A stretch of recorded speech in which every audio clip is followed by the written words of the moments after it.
नमस्कार. जय भीम जय शिवराय मित्रांनो. संदीप कांबळे ऑफिशियल या यूट्यूब चॅनलमध्ये आपलं मनापासून स्वागत. आजचा हा व्हिडिओ अतिशय महत्त्वाचा असणार आहे आणि हा व्हिडिओ आपल्या जास्तीत जास्त समूहामध्ये ग्रुपमध्ये जास्तीत जास्त लोकांपर्यंत पोहोचवा. कारण आज एक शासनाचा आदेश आलेला आहे. मंत्रालय स्तरावरील जी काही उपसचिव आहेत शालेय शिक्षण विभागाचे त्यांच्या सहीनिशी तो एक आदेश आलेला आहे.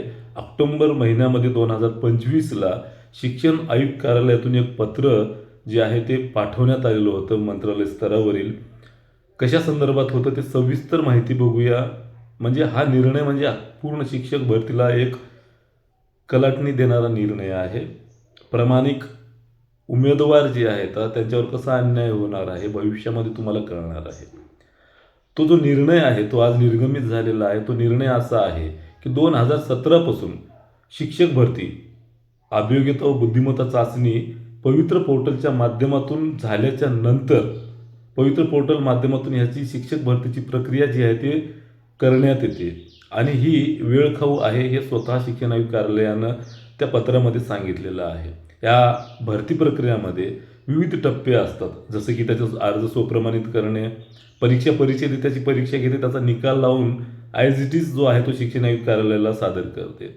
त्यानंतर ही वेळखाऊ प्रोसेस जी आहे ते 2017 पासून शिक्षण आयुक्त कार्यालयामार्फत जे आहे, जे मध्यवर्ती क्षेत्रीय शिक्षण विभागाचं एक कार्यालय प्रमुख कार्यालय आहे त्यामार्फत 17 पासून त्या ठिकाणी भरती प्रक्रिया केली जाते आणि प्रचंड कामाचा ताण आणि प्रचंड वेळखाऊ प्रोसेस असल्या कारणानं त्या उमेदवारांचा अर्ज स्वप्रमाणित करणे, जाहिराती घेणे, जाहिरातीचं चॉईस नंबर नोंदणी करणे, मग त्याची निवड यादी लावणे, मग त्याच्यानंतर नियुक्त्याचा हा विषय जो असतो तो ग्रामविकास विभाग देते.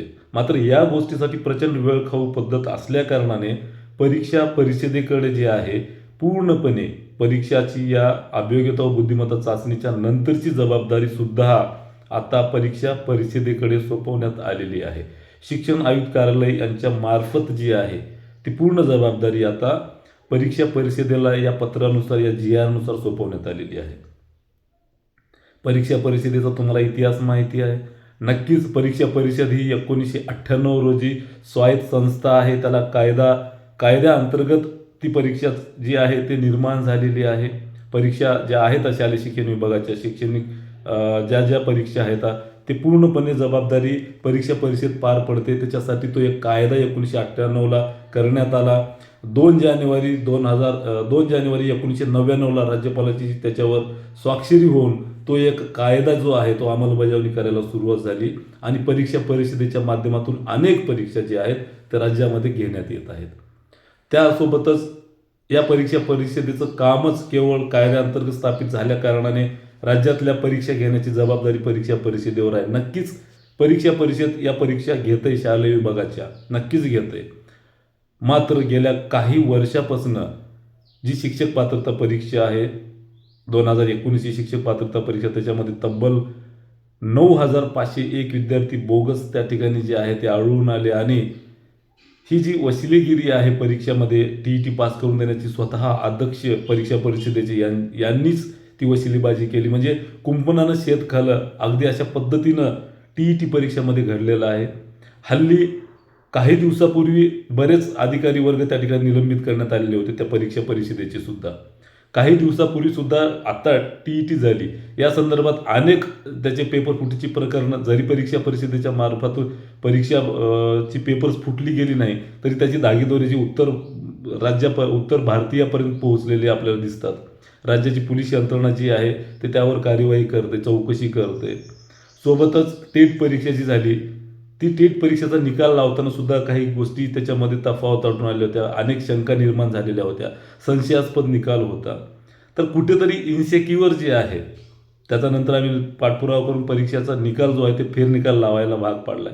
पण कुठेतरी मुलांच्या मनामध्ये, लाखो मुलांच्या मनामध्ये ही परीक्षा जी आहे परीक्षा परिषद घेते त्या संदर्भातच मुलांच्या मनामध्ये एक शंका निर्माण झालेली आहे. भीतीचं वातावरण निर्माण होतं.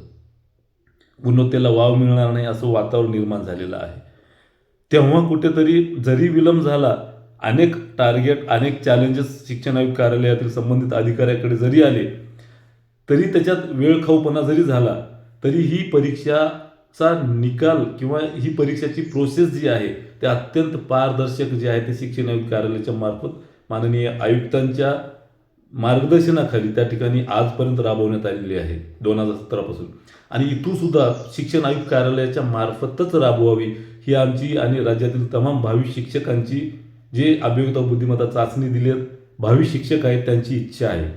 आम्हाला नक्कीच विश्वास आहे परीक्षा परिषदेच्या ऐवजी आम्हाला शिक्षण आयुक्त कार्यालयावर जास्त प्रचंड विश्वास आहे. कारण TETच्या प्रकरणामध्ये सुद्धा अनेक अधिकारी वर्ग त्या ठिकाणी होती, पण शिक्षण आयुक्त कार्यालयातील अधिकारी वर्ग प्रचंड प्रामाणिक असून आम्हाला पुन्हा एकदा ही प्रोसेस जी आहे ते आज काढलेलं निर्गमित केलेलं पत्र जे आहे ते रद्द करून घेतलेला निर्णय मागे घेऊन हा निर्णय पुन्हा रद्द करावा आणि पूर्वीच्यासारखं परीक्षा जी आहे ते शिक्षण आयुक्त कार्यालयाच्या मार्फतच त्याची प्रोसेस करावी. शिक्षक भरतीची पुढची जी काही टप्पे आहेत हे आमची पूर्णपणे मागणी असून ही जी प्रोसेस आहे, आज आलेलं पत्र नेमकं काय आहे तर ते पत्र असं आहे की परीक्षा परिषदेच्या मार्फत परीक्षेचा निकाल लागल्याच्या नंतर पुढची प्रक्रिया जी आहे ती त्यांनीच करावी आणि त्याच्यासाठी सुकाणू समिती जी आहे ते 6 सदस्याची त्या ठिकाणी नेमवलेली आहे. शिक्षण आयुक्त जे आहेत त्या सुकाणू समितीचे अध्यक्ष आहेत दोन्ही संचालकाचे, प्राथमिक माध्यमिक या संचालकाचे आयुक्त जे आहेत, संचालक जे आहेत ते सदस्य आहेत त्या सुकाणू समितीचे. SCERTचे अध्यक्ष किंवा प्रमुख आयुक्त जे आहेत ते सुद्धा त्याचे संचालक आहेत. परीक्षा परिषदेचे जे काही अध्यक्ष आहेत ते सुद्धा सदस्य सचिव या सुकाणू समितीचे आहेत. या सगळ्या सुकाणू समितीच्या मार्फत जी आहे ती ही परीक्षा प्रणाली जी आहे ती समोर जाणार आहे. निवड म्हणा किंवा स्वप्रमाणित म्हणा, त्याच्या जाहिराती पडताळणी करणं म्हणा किंवा त्यांच्या निवड याद्या लावणं म्हणा, ही सगळी प्रोसेस आता या सुकाणू समितीच्या मार्फत परीक्षा परिषदेकडे वर्ग करण्यात आलेली आहे. तर हे कुठंतरी परीक्षा परिषदेकडे सोपवण्यात आलेली असल्या कारणाने यावर आमचा विश्वास आहे. नक्कीच तिथले अधिकारी वर्ग चांगले आहेत, परीक्षा परिषदेमध्ये सुद्धा आता अधिकारी चांगले आहेत, मात्र आमचा या परीक्षा परिषदेकडे विश्वास नाही आहे. कुठेतरी हीच परीक्षा परिषद बरखास्त करावी अशी आमची मागणी होती. म्हणून ही पुढची प्रोसेस जी आहे शिक्षक भरती करण्याची, ही एक स्वतंत्र स्वायत्त असा आयोग नेमण्यात यावा, जसं इतर राज्यामध्ये आहे, कर्नाटकमध्ये आहे, MP मध्ये आहे, राजस्थानमध्ये आयोग आहे. त्या धर्तीवर शिक्षक भरतीचं जसं SSC बोर्ड असते अगदी तशाच पद्धतीचं शिक्षक भरतीचं पवित्र पोर्टलचं स्वातंत्र्य असं एक आयोग नेमावं आणि त्या आयोगाच्या मार्फत ही परीक्षा प्रणाली जी आहे शिक्षक भरतीची ती समोर घेऊन जावी आणि ही प्रोसेस कंप्लीट करावी अशी पूर्ण महाराष्ट्रातील तमाम भावी शिक्षकांची इच्छा आहे. आणि यावर जे आहे ते स्वातंत्र्य आम्ही लवकरच एक ठोस निर्णय घेणार आहोत. हा निर्णय तात्काळ मागे घेतला पाहिजे आणि ही सगळी जबाबदारी शिक्षण आयुक्त कार्यालयावर टाकली पाहिजे. नाहीतर मग अन्यथा आम्ही यावर एक प्रेस नोट बी काढूया, एक निवेदन स्वातंत्र्य देऊया, मंत्रालय स्तर असो किंवा शिक्षण आयुक्त असो किंवा शिक्षण मंत्र्याकडे असो. याचा जो योग्य पाठपुरावा आहे तो कशा पद्धतीनं ही परीक्षाची प्रोसेस किंवा निवड याद्या लावण्याची प्रोसेस, शिक्षक भरतीची पूर्ण जबाबदारी शिक्षण आयुक्तांकडे येईल या संदर्भामध्ये आम्ही विविध मोहीम घेऊन हा निर्णय पूर्णपणे बदलायला लावणार आहोत. त्यामुळं हा निर्णय जनभावना समजून, भावी शिक्षकांच्या भावना समजून हा निर्णय रद्द करावा ही आमची या व्हिडिओच्या माध्यमातून मागणी आहे. लवकरात लवकर हा निर्णय मागे जर नाही घेतला तर लवकरच यावर आम्ही दिशा ठरवूया. संध्याकाळी आज मीटिंग घेऊ आणि यावर दिशा ठरवूया. तुर्तास थांबतो. हा व्हिडिओ जास्तीत जास्त शेअर करा. तुम्हाला काय वाटते भावी शिक्षकांनो तुम्ही पण कळवा.